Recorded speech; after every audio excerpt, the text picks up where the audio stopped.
자, 반갑습니다. 우리가 이제 지난 시간까지 이모군란을 봤죠. 근데 뭐 역사 시간이라고 하는 게 매 시간 그렇듯이 그렇지 않습니까? 전 시간에 배운 게 또 이번 시간에 배경이 되고 연결이 되고 그런 건데 뭐 늘 그렇긴 하지만 이번 시간엔 특히 조금 요걸 알아주셨으면 좋겠어요. 연도를 외워달라는 건 아닌데 우리가 이전 시간에 배웠던 이모군란이 요게 어 1882년이에요. 1882년이고 그 딱 2년 뒤에 1884년에 갑신정변이 터지는 거거든요. 그러니까 연도를 외울 필요는 없는데 요 정도 생각은 해두시는 게 편해요. 이모군란 다음이 갑신정변이구나. 그러니까 이 얘기는 무슨 얘기냐면 이모군란이 어느 정도 갑신정변의 원인이 되는구나라는 걸 생각해 달라는 거죠. 무슨 얘기냐면 자 이모군란을 일으켰던 사람들 보면 둘이었죠. 99인 그리고 여기에 뭔가 공감했었던 일반 백성들 이 사람들이 이모군란을 일으킨 건데 이모군란의 역사적인 의미가 뭐라고 생각하세요? 이모군란의 역사적인 의미. 가만 생각해 보면 우리가 수업했던 거 돌이켜 보면 99인들 백성들이 막 일본인 교관 죽이고 막 일본 공사관 때려엎고 하고 나서 찾아간 게 흥선대원군이잖아요. 즉 이 사람들이 공감대로 묶였던 이유는 둘이 같이 뭐를 싫어했던 거예요? 개화파가 싫었던 거예요. 개화 정책이 싫었던 거란 말이야. 그러면 그걸 생각해 봤을 때 이모군란의 역사적 의미는 뭐예요? 개화 정책의 실패를 얘기하는 거예요. 개화 정책을 열심히 해봤는데 개화 정책이 국민들의 공감을 얻지 못하고 있는 거예요. 그래서 개화 정책의 실패를 얘기하는 거지. 그러면 잘 생각해 보세요. 개화 정책을 주도했던 사람들은 개화파란 말이야. 그죠? 개화파인데 개화파들 생각에는 개화는 반드시 해내야 되는 거예요. 반드시 문을 열고 서양의 기술들이나 여러 가지 제도, 문화 이런 것들을 받아들여야 돼요. 근데 그래서 해봤는데 흥선대원군 물러나고 나서 강화도 조약도 맺고 통리기마문 설치하고 막 이것저것 다 해봤어요. 사절단도 파견해보고 별기군 설치하고 별걸 다 해봤는데 국민들이 안 좋아한다 이거예요. 그러면 개화파들 생각에는 개화 정책을 반드시 해야 되는데 결과적으로는 이모군란 안 좋았어요. 그러면 반드시 해야 된다고 생각하는데 잘 안 됐어. 그럼 해야 되는 건 뭐예요? 반성이죠, 반성. 반성을 한다는 건 다시 돌이켜 생각을 해보는 거죠. 다시 돌이켜 생각을 해보는 건데 생각을 해보니까 이 생각을 천천히 해보니까 개화파들끼리 의견이 나뉜다는 거죠. 그래서 이모군란으로 개화 정책이 실패했다라는 걸 알고 이걸 반성하기 위해서 개화파들끼리 생각을 해보다가 개화파들끼리 의견이 나뉘게 됩니다. 그래서 나뉜 게 이렇게 나뉘게 된 거예요. 그리고 어쨌든 뭐 이모군란 이후에 이모군란을 청이 막아줬으니까 청나라의 간섭이 심해지기도 했고요.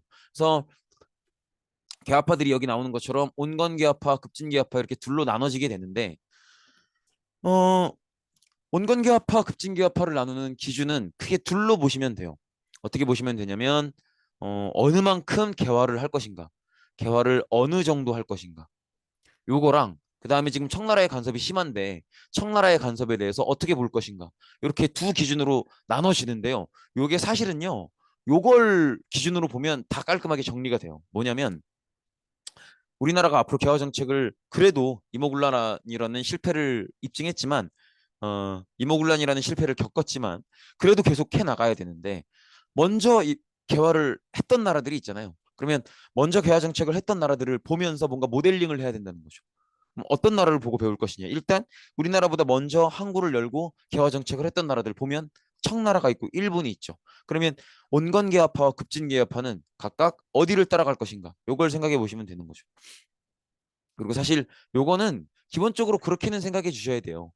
뭐든 간에 어느 시대든 간에 뭔가를 새롭게 하자고 하는 사람들은 늘 이렇게 나뉘어요. 온건 급진 이렇게 나뉜다는 거지.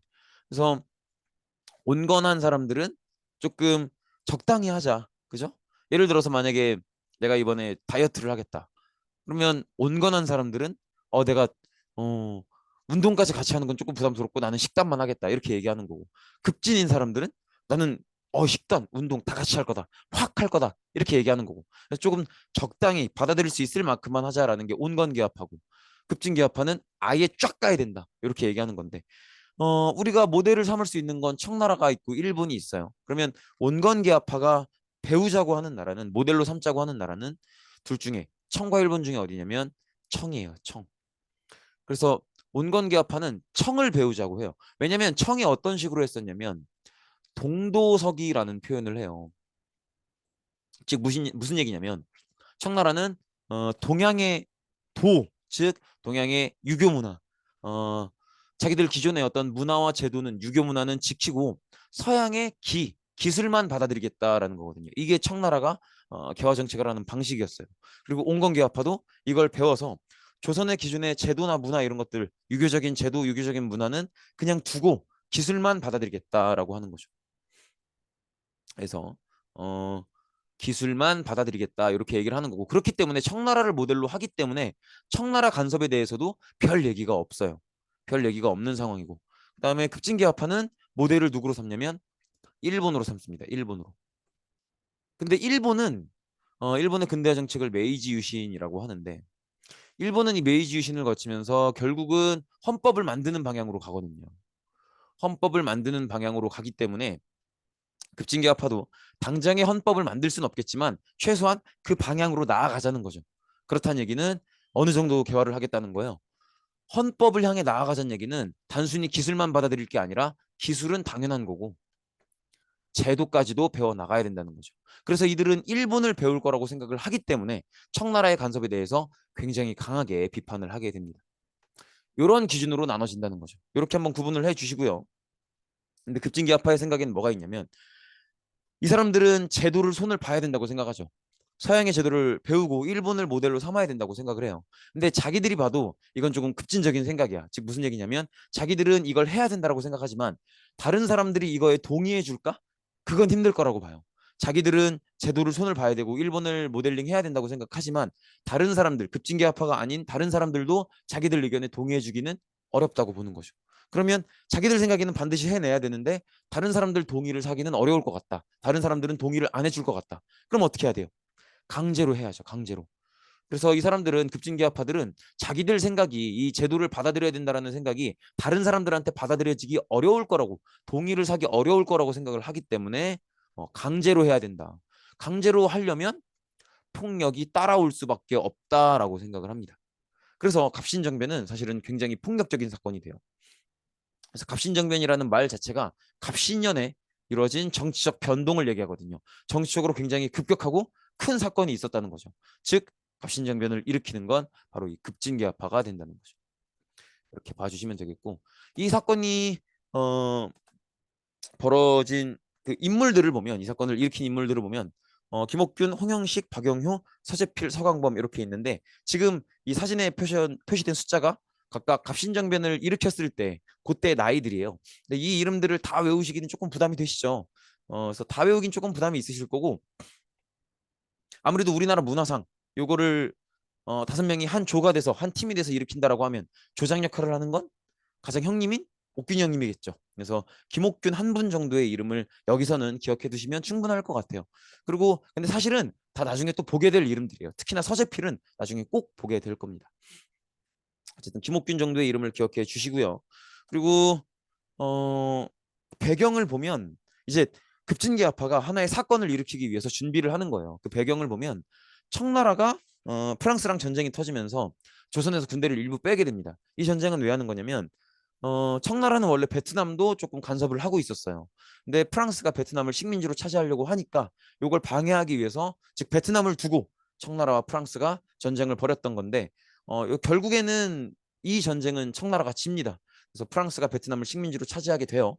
그래서 지금도 이제 뭐 베트남의 유명한 관광지들 있죠. 호찌민, 뭐 아니면 나트랑, 치앙마이, 뭐 그런데 가보시면은 되게 좀 프랑스스러운 건물들이 간혹가다 보여요. 그게 이제 베트남이 프랑스 식민지 생활을 했었기 때문에 그런 모습들이 보이는 건데, 어쨌든 뭐 그건 우리 내용에선 중요한 건 아니고, 뭐 어떤 이유가 됐든지 간에 청나라는 잠시 군대를 조선 정부에서 좀 빼게 됩니다. 이 군대는 이모군란 진압을 위해서 들어왔던 군대가 그대로 있었던 건데, 이때 이제 프랑스와의 전쟁으로 인해서 청나라가 군대를 잠시 빼게 되고요. 급진개화파는 이걸 이제 기회로 여기는 거죠. 그래서 일본에 도와달라고 이제 요구를 합니다. 급진개화파 생각에는 자기들이 일본을 배우려고 하는 거니까 일본한테 그 뜻을 얘기하면 일본이 도와줄 거라고 생각을 했던 거죠. 일본은 여기에 도와줄까요? 안 도와줄까요? 도와줍니다. 왜냐하면 일본 생각에는 일본은 지금 이모군란을 청이 막아주면서 조선에 대한 청의 영향력이 올라갔죠. 그러니까 일본은 이걸 뭔가 견제하면서 또 반격을 하고 싶은 거예요. 근데 이제 급진계합파가 만약에 급진계합파가 생각하는 이 계획이 잘 돼서 만약에 진짜 급진계합파가 집권을 한다면 그러면 일본 생각에는 급진계합파들은 자기들을 배우려고 하는 애들이니까 자기들 말을 잘 들을 거란 말이에요. 그러니까 이제 급진계합파의 집권을 도와줄 만하죠. 그래서 일본이 도와주겠다 이렇게 약속을 하게 됩니다. 그리고 이제 본격적인 발단은 우정국 개국 축하회원이었는데 우정국이라고 하는 건 지금의 우체국 업무를 보는 기관을 얘기해요. 근데 이 기관이 이때 처음 세워져서 이 국가기관이 처음 세워져서 요 업무를 시작하는 기념 파티를 하는 거예요. 그러니까 아무래도 뭐 우정국이라는 게 중요한 게 아니라 국가기관이 새롭게 만들어져서 그 업무를 시작하는 기념 파티를 하는 거니까 여기저기 여러 정부 고관들이 많이 오겠죠. 그러니까 갑신정변을 일으키려고 하는 급진계합파 인사들은 이때가 기회라고 보는 거예요. 그래서 이때 이제 정부 고관들을 다 잡아 죽이고 본인들이 집권하겠다 이런 계획을 세우는 거죠. 그리고 이 계획은 계획대로 시행이 됩니다. 그래서 왕 고종과 왕 비민씨는 급하게 창덕궁으로 이동시키고 나머지 정부 고관들을 다 거의 죽이다시피 하고 그리고 본인들이 집권을 하게 됩니다. 그래서 본인들이 집권을 하고 본인들의 어떤 이런 방향으로 앞으로 개혁을 하겠다라는 내용을 담은 14개조 개혁안을 발표하게 되죠. 그런데 요 모르겠어요. 요 성공이 쭉 갔으면 좋았을지 안 좋았을지 모르겠습니다만 쭉 가지 못하게 돼요. 왜냐하면 청나라가 개입을 시작하는 거죠. 그래서 청나라가 군대를 동원해서 또 개입을 하게 되고요. 그래서 집권했었던 갑신정변 급진계합파는 3일 만에 청나라에 의해서 물러나게 됩니다. 그래서 결과적으로는 3일 동안만 집권을 해보고 청나라한테 쫓겨나면서 결과적으로는 실패로 끝이 나게 되죠. 그리고 김옥규는 청나라를 피해서 일본으로 망명 갔다가 거기서 죽게 됩니다. 어, 갑신정변이 비단 3일이지만 짧은 3일이지만 잠깐 동안 집권을 했잖아요. 그때 발표했었던 14개조 개혁안인데요. 이런 방향으로 개혁을 하겠다는 거죠. 내용을 하나하나 보시면 사실은 대부분의 내용들은 그냥 뭐 별거 아닌 당연히 그럴 수 있겠다 싶은 내용들이에요. 청과의 종속관계 폐지 이것도 급진계합파 입장에서는 청나라의 간섭을 되게 비판을 해왔었으니까 할 법한 얘기죠. 그다음에 문벌 폐지, 문벌 폐지 여기서 말하는 문벌은 뭐냐면 뭔가 이제 좀 대접받는 귀족 가문들을 얘기해요. 좀 명망 높은 어떤 양반 가문들. 그래서 뭔가 좀 특혜를 받아가면서 관직에 진출하고 뭐 세도 가문처럼 그런 가문들이 혜택을 보는 일을 없애자는 거예요. 그래서 그런 얘기를 하는 건데 이것도 너무 뻔한 얘기라서 지나가셔도 괜찮아요. 근데 이제 중요한 건 요거예요. 지조법. 지조법은 꼭 기억을 하셔야 돼요. 왜냐하면 이 지조법은 앞에 나와 있다시피 조세제도라고 하잖아요. 즉 세금제도를 개혁하자는 건데 사실 이 지조법은 뭐를 얘기하냐면 토지세를 얘기해요.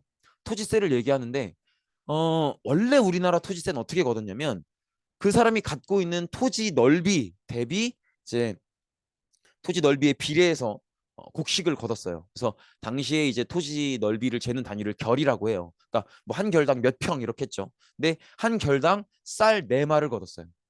예를 들면 그러면 내가 한 20두 가지고 있다. 쌀을 그 농토를 한 20결 가지고 있다. 그러면 한 결당 쌀 4마를 걷는 거니까 한 80말 세금을 내겠죠. 그런 식이었어요. 그런 식이었는데 지조법은 뭐냐면 땅마다 가격을 매겨요. 그래서 그 가격에 비례해서 세금을 걷는 거예요. 예를 들어서 그 사람이 가진 땅 가격 전체의 10분의 1을 세금으로 받겠다. 그러면 예를 들어서 내가 어느 동네에 1000평 정도의 땅을 가지고 있어요. 1000평 정도의 땅을 가지고 있는데 사실 땅이 넓긴 해도 이 땅이 그렇게 막 인기가 많거나 농사가 잘 되는 땅이 아니에요. 그렇기 때문에 땅의 가격이 싸. 한 평당 10,000원이야. 그러면 나는 토지 재산이 1000만 원이겠죠. 그럼 만약에 10분의 1을 세금으로 걷는다. 그러면 100만 원 내는 거예요. 근데 예를 들어서 내가 가진 땅이 10평밖에 안 되지만 완전 을지로 명동 이런데 완전 금싸라기 땅이야. 그러면 10평이라고 해도 만약에 한 평에 그래서 엄청 비싼 땅이라서 가격이 1억이다. 그러면 내 토지 재산은 10억이 되겠죠. 그리고 나는 세금을 1억을 내는 거죠. 그래서 이렇게 토지의 단순한 넓이를 비교하는 게 아니라 토지마다 가격을 매겨서 그 가격에 비례해서 세금을 내는 게 지조법인데 요 지조법이 어떤 내용인지 모르셔도 괜찮아요. 지나가셔도 괜찮은데 지조법의 진짜 중요한 점은 이게 일본에서 시행된 제도라는 거예요. 일본이 앞서서 얘기했던 것처럼 메이지 유신이라는 개혁 정책을 했다고 했죠. 이때 메이지 유신 때 일본이 고스란히 이 용어를 써요. 즉 반대로 얘기하면 갑신정변을 일으킨 급진계합파들이 요 지조법이라는 용어를 용어 그대로 내용 그대로 일본에서 베껴 오는 거예요. 그래서 여기서 우리가 볼 수 있는 건 뭐예요? 아, 일본의 영향을 되게 많이 받고 있구나. 요걸 볼 수 있는 거죠. 그래서 저걸 꼭 기억해 주셔야 돼요. 지주법을 통해서 지주법의 내용이 뭔지 몰라도 괜찮아요. 뭐 토지의 가격을 매기고 그걸 비례해서 세금으로 받고 그런 게 중요한 게 아니라 어쨌든 중요한 것은 뭐예요? 일본의 영향을 강하게 받고 있구나. 요걸 꼭 기억을 해달라는 거죠.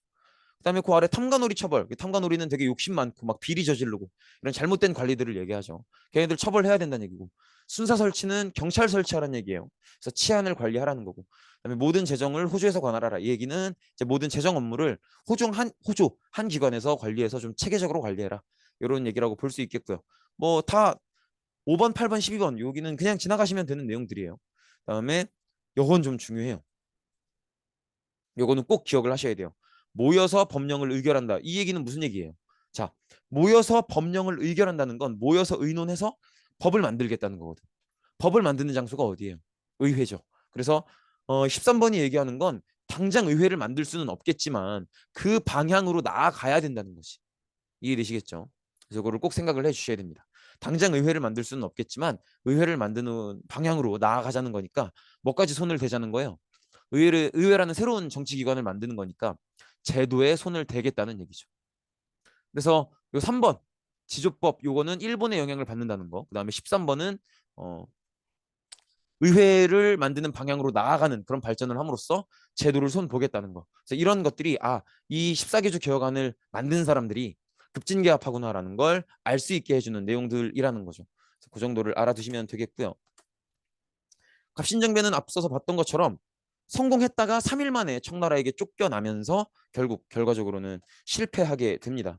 그리고 청나라는 이모군란에 이어서 이번에도 막아준 거기 때문에 청나라의 내정 간섭은 더욱더 심해지게 되고요. 그리고 재밌는 건 요거예요. 일단은 일본한테도 어느 정도 피해를 끼쳤기 때문에 일본에게 배상금을 지불하는 그런 목적으로 이제 한성조약을 체결하게 되는데 한성조약은 뭐 그렇게 중요한 건 없어요. 그냥 넘어가셔도 괜찮아요. 한성조약보다는 오히려 이모군란의 결과로 체결했었던 제물포조약을 꼭 기억하셔야죠. 일본군이 공사관, 자기들 공사관을 지키기 위해서 군대를 이끌고 들어왔다는 거, 그걸 꼭 기억해 주셔야 되고 갑신정변의 결과로서의 한성조약은 뭐 그렇게 크게 중요하진 않습니다. 근데 진짜 보셔야 될 건 오히려 요거예요. 기본적으로 최초의 근대적 정치 개혁 운동이라는 거고요. 여기서 말하는 근대적이라고 하는 건 서양의 제도를 얘기해요. 그래서 여기서 말하는 근대적이라고 하는 건 서양의 어떤 의회나 헌법을 지금 당장 만들 수는 없지만 그쪽 방향으로 발전을 하려고 노력해본 최초의 정치적 개혁 운동이다. 이렇게 생각해 주시면 되겠고, 그다음에 일단 한계는 가장 눈에 보이는 건 일본에 의존하고 있다는 거죠. 처음 계획을 세울 때부터 일본에 의존을 했었고, 그다음에 본인들이 이런 방향으로 개혁을 하려고 한다라고 하는 개혁 안에도 이제 일본의 영향을 받은 지조법이라는 내용이 들어가고 있죠. 그 정도 보시면 되고, 근데 진짜 중요한 한계는 사실 이거예요. 왜냐면 제도에 손을 댈 거라 그랬잖아요. 자기들이 원하는 제도를 이제 시행할 거라고 했는데, 그러니까 제도를 고치려고 했는데, 그럴 거라면 제도를 고칠 거라면 제도는 고쳐놓고 나면 모든 백성들이 다 적용을 받잖아요. 그러면 제도를 무작정 고치기 이전에 해야 되는 게 뭐예요? 사람들한테 설명과 설득을 해야죠. 우리가 이런 제도를 실시해 보려고 하는데 이러이러한 목적에 의해서 실시하려고 하는 거고 이러이러한 내용입니다. 가급적이면 동의해 주셨으면 좋겠습니다. 이런 식으로 설명과 설득의 과정이 있어야 되는데 그런 과정이 전혀 없었다는 게 갑신정변의 가장 결정적인 어, 한계점입니다. 그래서 요거는 꼭 기억을 하셔야 돼요. 민중의 지지를 얻지 못했다라는 표현보다도 아예 설득을 할 생각이 없었다라는 거 꼭 기억해 주시면 되겠습니다. 그리고 국제 정세가 조금씩 변화하게 되는데요. 일단은 가장 우리나라한테서 큰 건 청나라의 영향력이 너무 세지고 있다는 거죠. 이모군란에 이어서 갑신정변까지 연달아서 청나라가 막아준 거기 때문에 청나라 입장에서는 야, 너네 조선 진짜 우리 없으면 아무것도 못 하는구나. 다음에 이런 사건 터지면 또 우리가 도와줘야겠네. 그러니까 우리 말 잘 들어. 이런 식으로 얘기할 수 있게 됐다는 거죠. 그 정도의 생각을 해볼 수 있고요. 그리고 요게 중요해요. 요게. 지금 한반도의 상황을 보시면 이런 상황이거든요. 한반도가 이렇게 있으면 일단 청나라 군대도 이모군란에 이어서 갑신정변까지 막아주면서 청나라 군대가 들어와 있는 상황이고요. 그리고 일본도 기억나시죠? 이모군란 때 제물포 조약. 맺으면서 들어와 있는 상황이에요. 공사관 지키겠답시고. 그럼 이 둘이 들어와서 뭐 하겠냐고요? 썸 타겠어요? 데이트 하겠어? 아니잖아요. 조만간 싸울 거 아닙니까? 근데 사실은 이 두 나라는요, 서로를 좀 부담스러워해요. 아직은 맞짱 뜨기가 부담스러운 거죠. 왜냐면 일본 입장에서는 청나라가 어쨌든 그래도 굉장히 넓고 인구가 많은 나라잖아요. 그러니까 체급 자체가 커 보인다는 거죠. 그런 부담이 있고, 청나라가 볼 때 일본은 근대화 정책을 하면서 되게 발전을 많이 한 나라예요. 기술 발전이 돼 있는 나라라는 거죠. 그래서 그런 점들이 부담스럽기 때문에 일단은 한반도에서 당장 맞짱 뜨기는 부담이 있어요. 그래서 일단은 텐진 조약을 체결해서, 그래서 텐진 조약의 내용은 그럼 뭐겠어요? 서로 되게 맞짱 뜰 분위기인데 당장 맞짱 뜨는 건 부담스러워.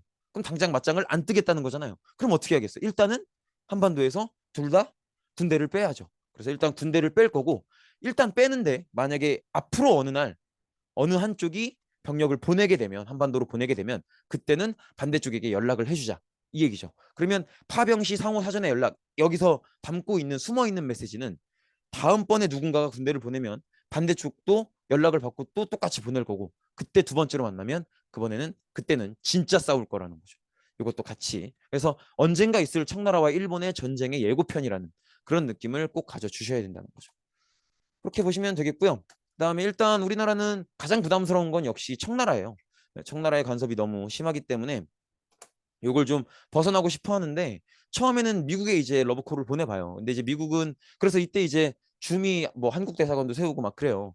근데 이제 미국은 관심이 없죠. 왜냐면 한국은 너무 조그맣고 너무 멀거든. 그래서 우리가 이미 봤잖아요. 신미양요 때 미국이 우리한테 큰 관심이 없다라는 걸. 그래서 미국은 별 관심을 안 보이고요. 근데 이제 우리나라랑 친해지고 싶어 하는 나라가 있었어요. 어디냐면 러시아죠, 러시아. 왜냐면 러시아는 우리 예전에 조선 책량 얘기할 때도 기억하시겠지만 부동항을 원하거든. 그러니까 조선도 이제 부동항을 매력 포인트로 꺼내서라도 청나라를 좀 철벽을 치려면 러시아랑 친해질 필요성이 있는 거죠. 그래서 러시아랑 적극 교섭하면서 조로 통상 조약을 맺게 되는데, 요때 조선이랑 러시아가 친해져가는 요 과정을 방해하는 나라가 있어요. 어느 나라냐면, 요거 이렇게 생각하시면 편해요. 러시아는 전 세계에서 가장 영토가 넓은 나라죠. 이 나라를 신경 쓰고 견제하는 건 전 세계에서 식민지가 가장 많은 나라예요. 어디? 영국이죠. 그래서 영국이, 혹시나 영국이 가장 신경 쓰이는 건 역시 러시아가 부동항을 갖게 될까 봐 남하 정책을 해서 조선을 다 차지하든 아니면 조선이랑 어떤 조약을 맺든 해서 뭐 군산이나 여수, 목포, 부산 이런 부동항을 갖게 될까 봐 그게 제일 신경이 쓰이는 거죠. 그래서 이걸 막고 견제하기 위해서 갑자기 거문도를 점령해 버립니다. 그래서 결국엔 영국이 나중에는 군대를 빼긴 빼는데, 영국이 거문도를 불법 점령한 건 조선을 직접 차지하기 위한 목적은 아니죠.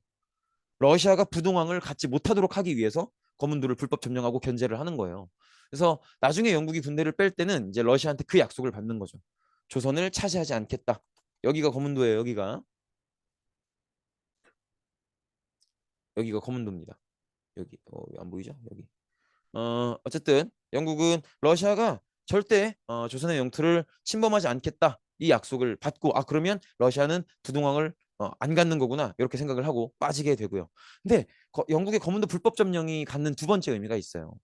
사실 이 되게 안타까운 일인데, 조선 정부는 영국이 거문도를 불법 점령했다는 걸 점령이 끝나고 나서 나중에 외신 보도를 보고 알아요. 그러니까 어떻게 보면 어떤 정부의 방어 체계나 이런 군사 체계가 많이 무너져 있는 거죠. 그래서 사실은 이 사건은 조금 안타깝지만 조선 정부가 스스로를 지킬 힘이 없다라는 걸 되게 보여준 사건이라고 볼 수도 있어요. 그래서 이렇게 되면서, 아 이게 조선이 정말 약하구나, 정말 스스로를 지킬 힘이 거의 없는 나라구나라는 게 어떻게 보면 공식화된 거죠. 이제 근데 그렇다고 해서 우리나라 입장에서는 아무리 그렇다고 해서 다른 나라 보고 우리나라를 먹으라고 할 수는 없잖아요. 그러다 보니까 받은 나온 아이디어가 요거예요. 중립론. 그래서 우리나라가 스스로를 지킬 힘은 없지만 우리나라를 먹으려면 주변 나라들이 서로 이기려고 전쟁을 치르고 해야 될 테니까. 근데 전쟁은 나쁜 거니까 아무도 안 먹는 걸로 하고, 그럼 서로 억울할 사람 없지 않느냐. 누구도 먹지 않았으니까. 그렇게 조선을 중립으로 두고 전쟁을 안 하는 게 어떻냐. 이게 이제 우리나라의 지식인이었던 유길균이 제안했던 중립론이고요. 그다음에 요 같은 주장을 독일의 부영사는 외교관이에요. 공사관의 이제 두 번째 관리인을 얘기하죠. 그래서 독일의 외교관이었던 부들러라는 인물도 이 얘기를 해요. 근데 독일의 외교관이 이 얘기를 하는 이유는 뭐냐면, 사실 독일을 우리가 지금 독일 얘기를 되게 오랜만에 나오는 얘기죠. 그동안은 누가 조선의 영향력을 키우느냐, 누가 조선을 먹느냐 마느냐 하는 얘기에 독일이 언급된 적이 없죠. 즉 그 얘기는 조선을 누가 먹을 때 먹더라도 그게 독일이 되지는 않을 거예요. 독일은 어차피 못 먹는다는 얘기죠. 그러니까 이제 독일 외교관이 이 얘기를 하는 건 우리가 못 먹을 거라면 아무도 안 먹는 건 어떠냐, 이 의도에서 하는 얘기죠. 어쨌든 이런 식으로 새로운 중립론이 등장하기도 한다는 거 정도 봐두시면 되겠습니다. 그래서 이렇게 갑신정변 이후에 굉장히 혼란스러운 상황이었다라는 거 봐두시고요. 네, 오늘 수업은 여기서 마치겠습니다. 고생 많으셨습니다.